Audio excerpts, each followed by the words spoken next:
생활 나눔이 삶의 나눔이다, 생활 나눔이다. 이제 제 관련된 얘기를 해야 될 것 같아서 제 얘기를 하자면, 이렇게 듣기에는 제 자랑을 하는 것 같지만 사실 그 이면에는 예수님과 오늘 저를 이렇게 살게 하시는 직접적인 영향을 주신 허병선 목사님에 관련해서 조금 말씀을 드리겠습니다. 시간은 한 10분 플러스 마이너스 20분 되겠습니다. 박종철 열사가 죽었을 때 탁하니까 갖고 죽었는데 많은 사람들이 심장이 이제 끌었죠.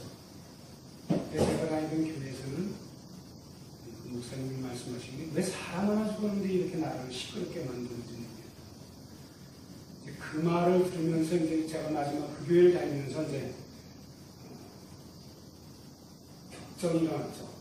분노가 일어났고, 과연 자기 아들이 죽었어도 그렇게 됐을까 그런 생각을 하면서 동월교회로 제가 옮기는 계기가 됐습니다.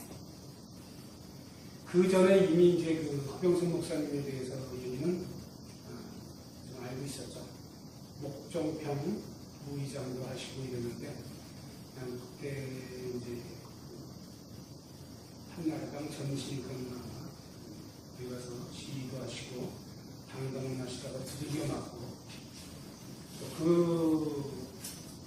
월곡동의 88번지 그 산꼭대기에 있는 동교회는 간첩이 운영하고 있는 교회다라는 말이 아주 비일비재하게 들었죠. 제가 맨날 이제 바람이 침을 싸고 부인한테도 제가 이 교회라면 결별이다. 당신이 단독 걸려오겠다. 그래가지고 이제 그 교회를 다니면서 정말 저는 너무나도 놀라운 일을 그 교회를 통해서 보게 됩니다. 아주 작은 교회가 독일에서 돈을 보내주면 그걸 가지고 분가를 하는 거죠. 일생교회라는 교회를 보여주다가 분가를 했었죠. 그리고 이제 그 이장호 감독, 탤런트 이보이씨 같은 분이 그 교회 교인이었는데, 이장호 감독 같은 분이 이제 이 영화를 파원경이라는 공당화 그걸 만들면서 옥중에 갇혀있는 그 어떤 한 사람을 대역으로 이제 그 허병선 목사님 썼죠. 그럼 그때 돈을 이제 100만 원을 드리면은 올라오면서 이거는 누구네 어렵지. 다 산동네니까요. 그때 당시로서는 아마 이 서울 중심가에서 제일 가까운 그 호강동네고 아마 어려운 사람들이 살고 그런 동네죠. 어느 집에 약값, 분유값 20만 원, 어느 집에 약값 20만 원, 살림돈. 두 번째 집에 가져가시는 거는 한 20만 원이에요. 제가 기억하기로 제가 동월교에서 재정집사를 한 10년을 넘게 봤어요. 총재정집사도 제가 받고, 재정집사도 또 봤는데, 총재정집사는 이제 교회 전체 재산을 관리하는 그런 일을 제가 했었죠. 근데 그 목사님 사회비가 30만 원밖에는 사실 안 됐었어요. 근데 이제 따님은 셋이 있고, 그러니까 살기가 너무너무 어려웠죠. 그래서 이제 그렇게 교우들이 그런 식으로 도와주셔도 그걸 가지고 꼭 당신이 가져가는 돈은 한 20, 30%밖에 안 될 겁니다. 그리고 제가 동월교회로 옮기고 2년도 채 안 돼서 어느 날 갑자기 광주 민주화 운동에 붙잡혀갔던 어느 분을 이제 그분이 이제 목사가 되셨는데 그분을 앉혀놓으시면서 당신 오늘부터 저는 집사입니다. 그리고 이분이 목사입니다. 물론 그 이전에 회의를 통해서 이제 그런 것을 말씀해 주셔서 어느 날 집사가 되시면서 그분이 이제 소위 말해서 막일, 집 짓는 일을 하게 됐습니다. 그래서 저는 그때 당시에 이제 음식 장사를 하면서도 상당히 좀 피곤할 수도 있었는데 왜 피곤하지 않았는지 모르겠어요. 그래가지고 같이 그 공사 현장에서 일을 하고 그 대신 나는 기술은 안 배웠어요. 그냥 좀 잡고만 하겠다. 가장 밑바닥 일만 하겠다. 그때 하루에 일당이 5만 원이었습니다. 그래가지고 많이 했을 때는 25일. 적게 했을 때는 한 10일 정도 해서 그 일 뭐 한 2년, 3년 꾸준히 했는데 결국 그 일도 망할 수밖에 없었던 것은 이분이 가서 공사 계약을 해놓고는 그 돈을 주문 받고 안 주문 못 받는 거예요. 그러니 무슨 수로 버티겠어요? 그럼 그분들은 그 허병선 목사님을 믿고 이 사람은 잘해줄 것이다 해서 했는데 해놓고 나면 그 돈을 안 주는 사람이 꽤 많았었어요. 결국은 망했죠. 그건 그래도 한 3, 40명의 일꾼이 있었는데 결국은 이게 뭐 양심적으로 한다고 이 건축에는 뭐 4대 오야지가 있어요. 뭐 이게 철근, 목수 뭐 이런 분야별로 있는데 그 사람들을 다 충족시켜 주려 또 건축해주기를 원했던 사람들은 또 그 돈을 제대로 주지 않고 떼어먹고 이런 경우가 아주 꽤 있었어요. 그래서 이제 결국은 나중에 망하고 그분이 그래가지고 저기 그 녹색대학에 가셔서 녹색대학과 풍풍고등학교 거기를 또 이제 하셨죠. 그러면 제가 그분을 끊임없이 돌아가시는 한 30몇 년 동안 그분을 배우면서 끊임없이 도전을 하시고 끊임없이 그러면서도 절대 누구 원망을 안 하거나 만약에 진흙탕 싸움거리가 되면은 그냥 자신이 양보를 하시는 거예요. 뭐 이유가 없어요. 그분은 제가 더구나 놀라운 일은 정말 강북구나 성북구에서 충분히 국회의원이 되실 수 있었던 분입니다. 김대중 대통령 때도 그렇고 노무현 대통령 때도 그렇고 충분히 될 수 있었는데 자기한테 제안이 오는 것을 이철용이라는 사람한테 그 국회의원 자리를 물려줍니다. 사실 엄밀히 보면 이철용이 되는 사람은 손학규 전 국회의원이 말씀하실 때 양아치예요, 양아치. 양아치도 상양아치죠. 청계천 8가의 상양아치죠. 그 사람을 그렇게 사람을 만들어서 근데 사람은 진짜 똑똑하죠. 똑똑하지만 바탕이 없는 데다가 자라는 환경이라서 거의 양아치 수준이었는데 그 사람을 그렇게 사람을 만들어냅니다. 손학규 씨가 반대하는데도 불구하고 그 사람을 결국은 이제 국회의원까지 만들어 놓으시고 당신은 나는 기업 공부는 안 한다. 나는 이렇게 가난한 사람이죠. 제가 그것을 정말 20년 동안 옆에서 지켜보면서 뭐라고 표현할 수 없어요. 그래서 제 사진에 보면은 화면이 이제 허병선 목사님 사진이신데 예수보다 더 예수라는 명칭으로 제가 그분을 항상 평가합니다. 그러면서 제가 46살이 되면서 제가 그때 대학로에서 한 7년을 장사했습니다. 39부터 46살까지인데요. 근데 하여간 제가 뭐 열심히도 했고 운도 좋았고 또 집안 식구와 저희 그 집사람하고 저희 집 애들이 그때 초등학교 5학년, 6학년인가 그랬습니다. 그 아이들이 많이 도와줬어요. 그리고 제가 불을 시켰고요. 그러니까 너희들은 나가서 설거지만 해라. 딱 일주일에 한 번 토요일. 내가 토요일은 무척 바빴습니다. 하루에 100만 원도 벌을 수 있었어요. 그런 일이 좀 자주 있었죠.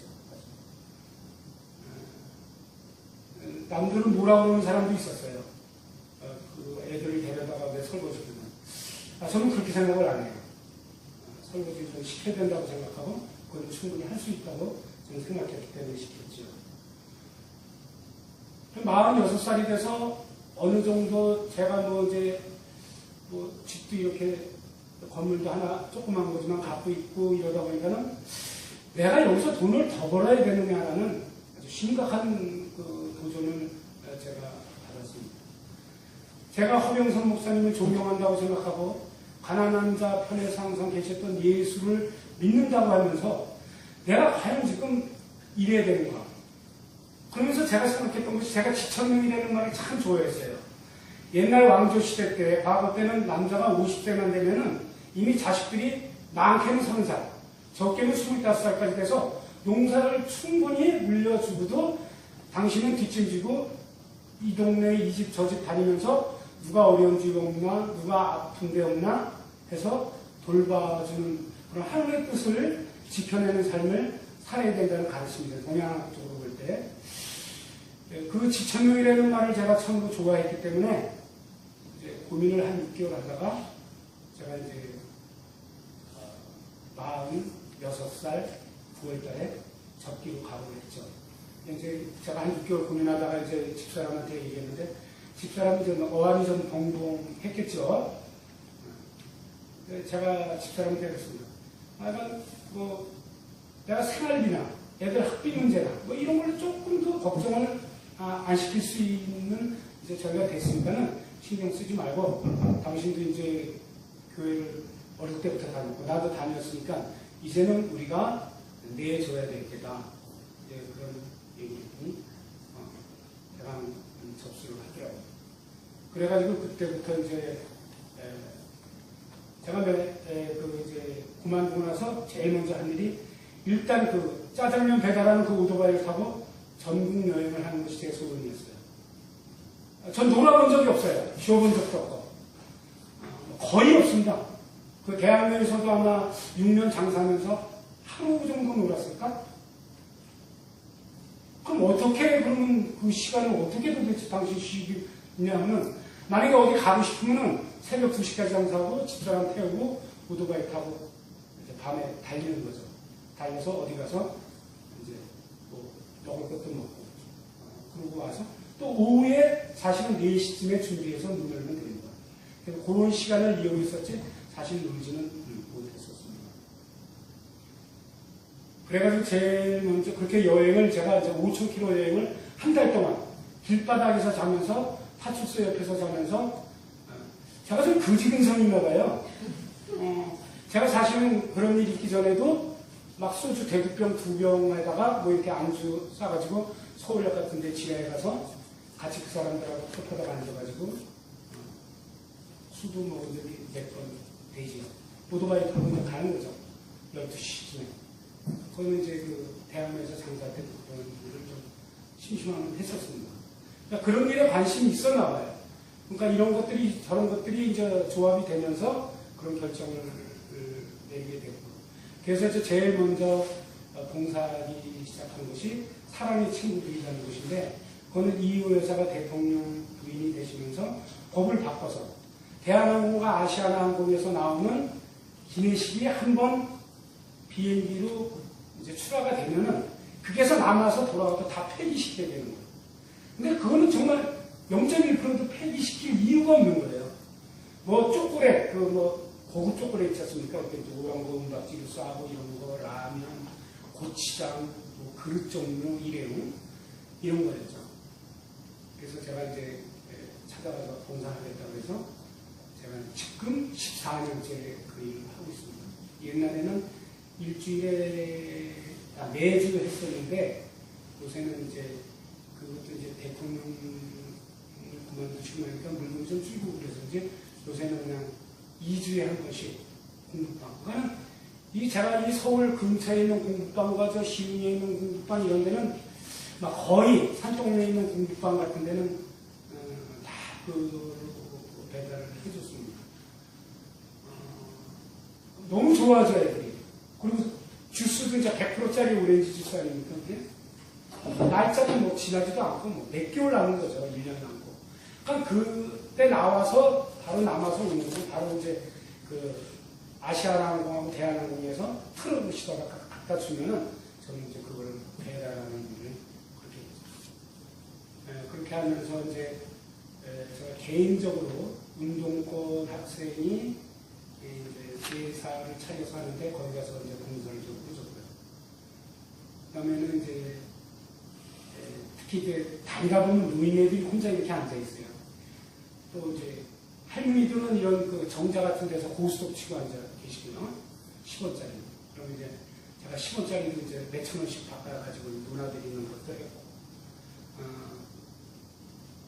할아버지들 이제 짜장면 사잡수시라고 이렇게 봉사드리고 그런 재미로 한 5년 정도 하다가 정확하게 한 10년 전부터는 이왕 하는 거 이렇게 하지 말자 그래가지고 하기 시작한 게 지금은 이제 10군데가 됐습니다. 작년 5월, 6월 때까지 10군데를 봉사하면서 하루에 11시간 12시간을 건설했습니다.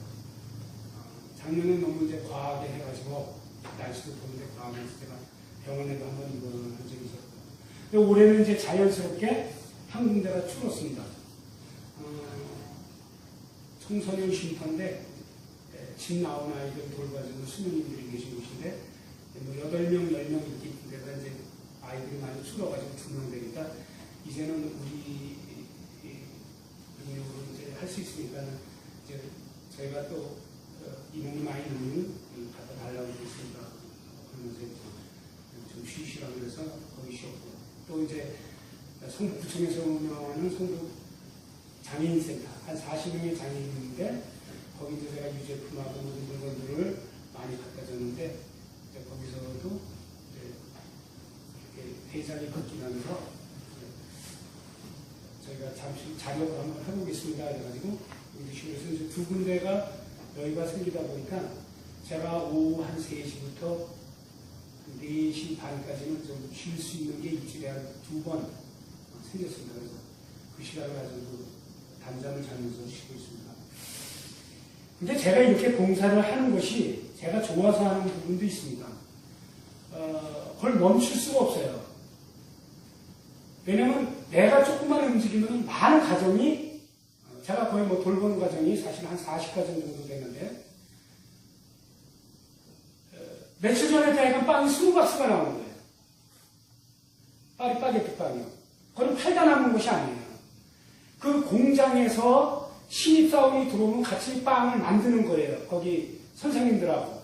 그래가지고 그거는 팔지 않고 저한테 주신 거죠. 저랑 같이 이제 소망의 집이라고 카톨릭에서 오면 거기를 주는데 거기가 지금 재정이 어려워서 이제 쉬고 있죠. 그러면서 이제 그 가평 쪽에 있는 거기에만 전력나고 있는데 거기까지 저보고 이제 쓰라고 그러죠. 그걸 20박스를 갖다 놓아주는데 너무 힘들었어요. 정말 굉장한 양이죠. 옛날에 그렇게 먹고 싶었던 빵이 그렇게 지겨울 줄은 처음이에요. 맛있는 냄새 나는데 먹을 수가 없더라고요. 너무 많으니까. 뭐 진짜 박스가 이만큼 높이에서 막 24박스나 되니까는 그런 적도 있고. 뭐 어제 같은 날은 또 어디서 또 뭘 준다고 갑자기 8시에 전화 와서 2번씩이나 어디 갔던 거 항상 대기해요. 어느 때는 주일날도 뭐 물건 가지고 와니까 그 사람들은 저를 보고 물건을 생기면 그냥 안 빼고 전화 와서 바로바로 가져가니까. 그래서 제가 오토바이를 이제 선호할 수밖에 없는 것이고, 오토바이 상태가 장점이 없는 것이죠. 그래서 할 수밖에 없는 것이 있고, 이제 여기 계신 분들 다 거의 마찬가지겠지만, 너무나 제가 이 세상을 사는 게 힘듭니다.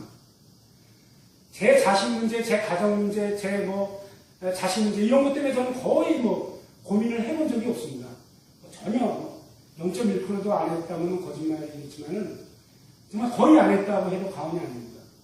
제가 이렇게 살다 보니까 걱정거리가 별로 그런 일 때문에 생기지 않았는데, 이 기독교하고 이 정치판이 돌아가는 거 보면 너무 자존심이 상하고, 끊임없이 죽음을 생각하는 일이 너무 많았습니다. 근데 죽지 못하고 여태껏 살고 있는데, 그나마 내가 여기서 해방되는 길은 내가 일하는 길밖에 없다라는 것을 결론 짓게 됐고, 그거는 이제 제 생활에서는 사실화되어 버리고 말았습니다. 뭐 견딜 수가 없어요. 뭐 하루에 이제 제가 새벽에 일어나서 잠시 인터넷 검색하고, 잠시 기도하고, 하루 있었던 일 생각하고, 오늘은 무슨 일을 해야 되겠다라는 계획을 이렇게 생각하는데, 많은 제 주위 사람들이 그러는 거예요. 뭐 그렇게 예민하게 사냐. 좀 두리뭉실. 그래서 좀 그렇게 살아보려고 아무리 했어도 안 돼요. 이거는 아닌데. 뭐 극단적인 미움으로 말미암아 정말 청와대에 있는 사람하고 같이 자폭할 수만 있다면은 정말 지금이라도 자폭할 수 있을 만한 그런 그 마음이 있습니다. 근데 저 혼자 죽기는 너무 억울하고.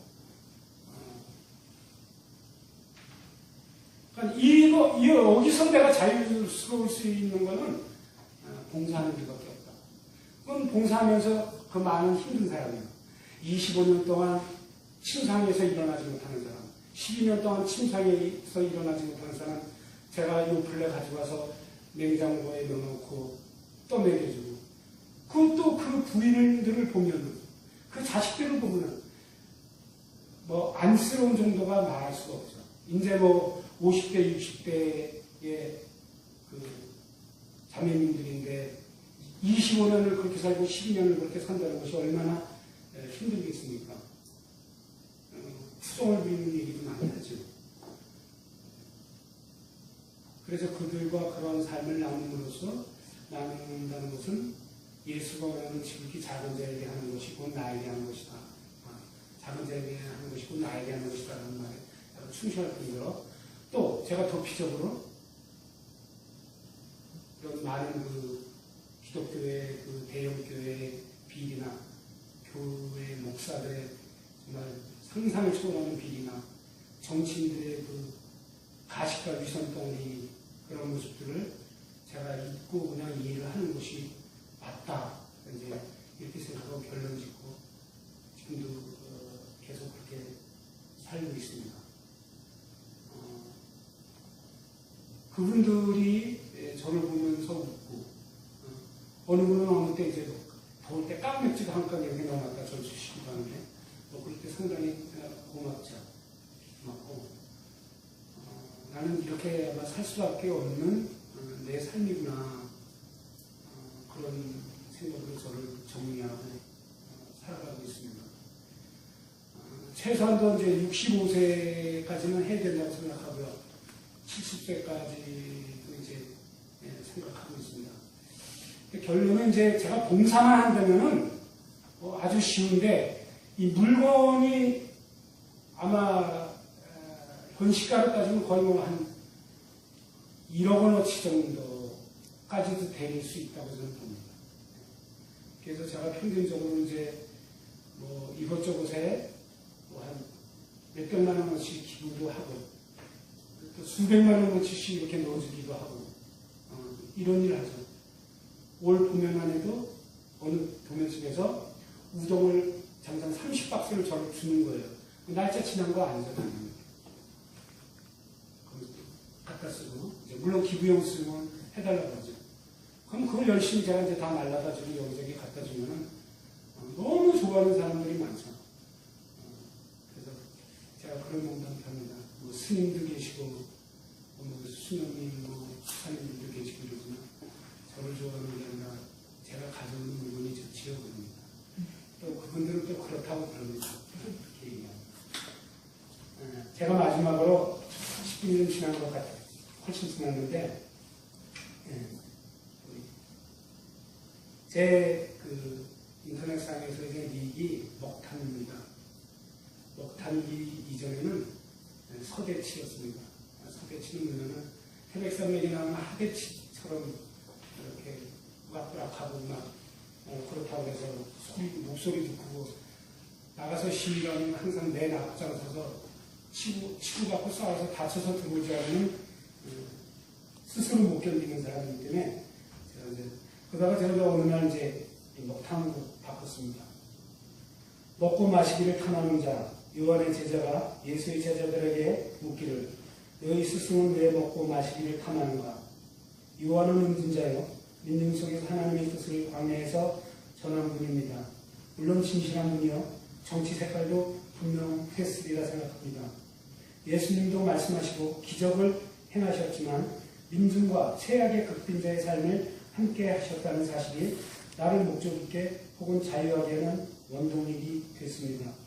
저는 어릴 때부터 음식 만드는 것을 좋아했고 좀 성장해서도 음식을 해서 누구와 먹는 것을 즐겨했고 군생활 중에도 장교식당과 일반식당을 내 집처럼 불락거리며 제대 후 2년 뒤에는 음식점을 경영하여 딱 20년 동안 46세까지 연락이 이랬습니다. 그리고 내 삶을 나누고 싶었던 저는 예수쟁이들과 지고와를 만나고 먹고 마셨습니다. 그러던 중에 요한의 제자들의 말씀에서 먹고 마시기를 탐하는 내 은혜가 넘쳐 제 닉을 먹탕으로 삼았습니다. 이 닉에서 걸맞게 살아왔다고 자부합니다.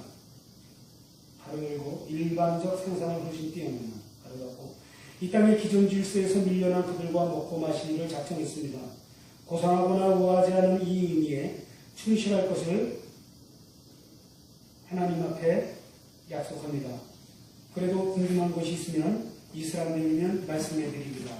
요즘은 마시는 쪽을 조금 삼가합니다. 그러면서 제가 아주 작은 글을 하나 또 썼습니다.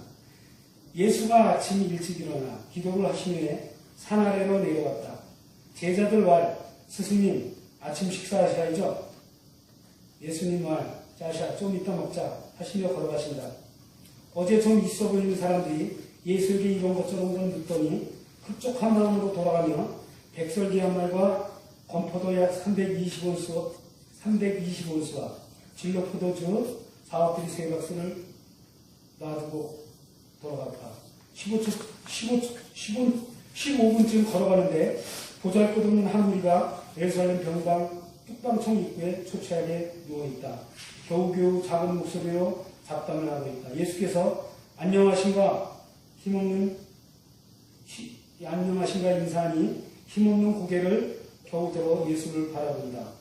베드로야, 요한아, 유다야, 의식 좀 이리 가져와라 하시며 흙바닥에 펄썩 앉으신다.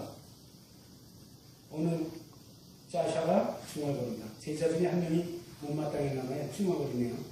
참 열심히 먹는다. 허겁지겁 포도주를 병채 나팔 들며 돌려 먹는다. 배가 조금 불러지니 치기도 돌고. 근데 형신 누구시오? 예수에게 묻는다. 예수가 뭘 그런 걸 물으시오? 함께 먹고 마시며 전도는 안 하신다. 다만 힘들 때라도 서로 돕고 나눠 먹으며 서로에게 위로가 되라 말씀하신다. 어느 제자가 스승님 이제 음식이 다 떨어졌는데요. 골면소리다. 얼굴에 화색이 도시는 예수가 무엇을 걱정하니? 걱정할 일 없다. 떠나가는 예수와 그 등 뒤에는 묘한 느낌이 만연해 있다. 저분은 복받을 기억. 저 양반은 요즘 그 유명한 예수 같은데 배도 부르고 포도주의 향기도 감미롭지만 이 만족감과 평안한 기분 겁나게 좋네요. 얼쑤.